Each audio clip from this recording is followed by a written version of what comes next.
کہ وضو میں جو ہے یہ ہاتھ دھونا واجب نہیں ہے، کلی کرنا واجب نہیں ہے، ناک میں پانی ڈالنا واجب نہیں ہے۔ یہ کیوں بتا رہے ہیں؟ بعض دفعہ لوگ لائن لگی ہوتی ہے، مستحبات پر عمل کر رہے ہوتے ہیں۔ جب لائن لگی ہے تو کیا کرنا چاہیے؟ دوسروں کو ٹائم دینا چاہیے، مستحبات پر عمل نہیں کرنا چاہیے، واجبات پر عمل کرنا چاہیے۔ وضو میں واجب کیا ہے؟ چہرے کو دھونا، چہرہ دھونا ہے بال کے اگنے کی جگہ سے لے کر تھوڑی تک، اور اتنی چوڑائی میں، اور بہتر کیا ہے کہ تھوڑا سا زیادہ کر لیں، یہ دھونا ہے۔ کل انشاءاللہ اس کو بتائیں گے کس کس طریقے سے دھل سکتا ہے۔ ہمارا کام ہے صرف دھونا، ایک ہاتھ سے، دو ہاتھ سے، یا حتیٰ ٹیپ کے ذریعے سے بھی یہ دھلنا چاہیے۔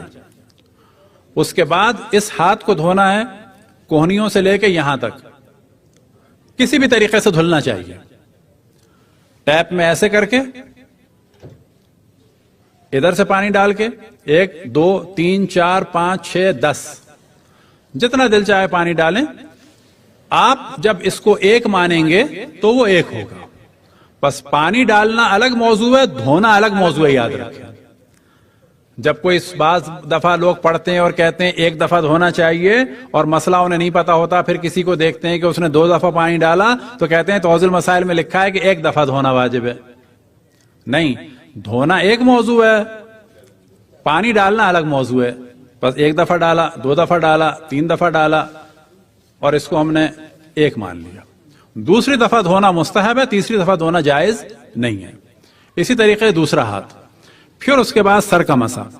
سر کا مسح جو ہے وہ اوپری حصے میں کرنا ہے۔ ان چیزوں کو دوبارہ ہم بیان کریں گے تفصیل کے ساتھ، کیونکہ اس وقت صرف ہم اتنا بیان کر رہے ہیں کہ آج اگر کسی کی نماز صحیح نہیں ہے تو صحیح ہو جائے۔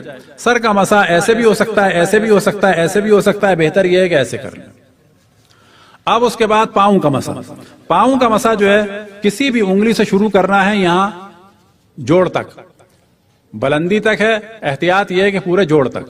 اب آپ نے اس حصے سے شروع کرنا ہے۔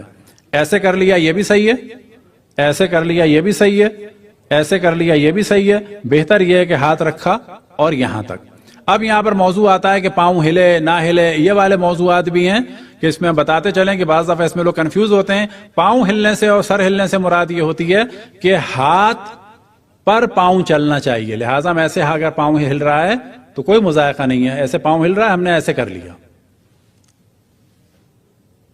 وہ جو ہلنا منع ہے وہ توضیح المسائل میں آپ دیکھیں گے پاؤں حرکت نہ کرے، وہاں پر کیا مراد ہے؟ ایسے ہم نے ہاتھ رکھا، بجائے پاؤں پر ہاتھ چلانے کے کیا کیا ہم نے؟ پاؤں آگے کر دیا۔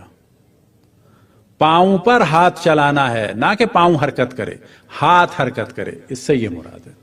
اسی طریقے سے سر پر ہاتھ چلانا ہے، نہ کہ سر حرکت کرے، بجائے ہاتھ ایسے کرنے کہ ہم نے کیا کیا؟ ایسے کر دیا، تو یہ صحیح نہیں مانا جائے گا۔